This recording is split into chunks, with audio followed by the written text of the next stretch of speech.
You know, I can remember being a kid playing with these little green plastic army men, right? Many of you can probably recall those backyard battles.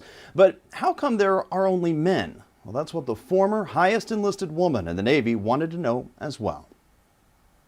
It came in a big bucket, and if you lost a few, you just went and got some more. And I did, even at that young age, wonder, where are the women? And it's a question JoAnn Ortloff would have again after spending 33 years in the United States Navy. I was the Fleet Master Chief when I retired for Naval Forces Europe and Africa, and the senior enlisted woman when I retired in 2015. In 2018, she went on a cruise with fellow women service members, and that's when that question that she'd raised as a child would come up again. And we talked about these things, about women's representation in the military and what more could we do.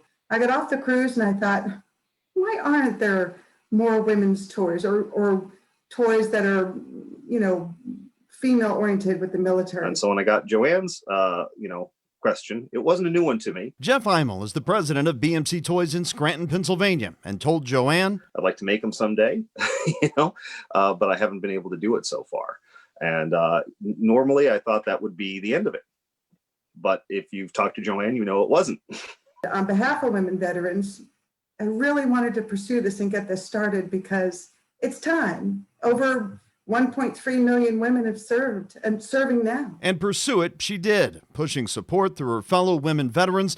They helped launch a Kickstarter crowdfunding campaign to give Jeff the push and the money needed to accomplish the mission. And that was completely spurred by, JoAnn's second or third email basically telling me, hey, you better get going. And it wasn't long before Jeff's sister knocked out the early sketches and ran the designs past JoAnn and other women veterans for feedback. And the first thing they said is, no, that's not regulation. You can't do that.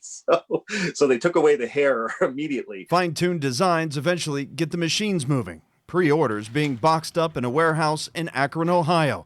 And for the first time, plastic women soldiers can take part in those backyard battles. Really pay some respect to all the women who serve. Women aren't just male, green toy soldiers colored in pink anymore. We are actually represented the way that we are.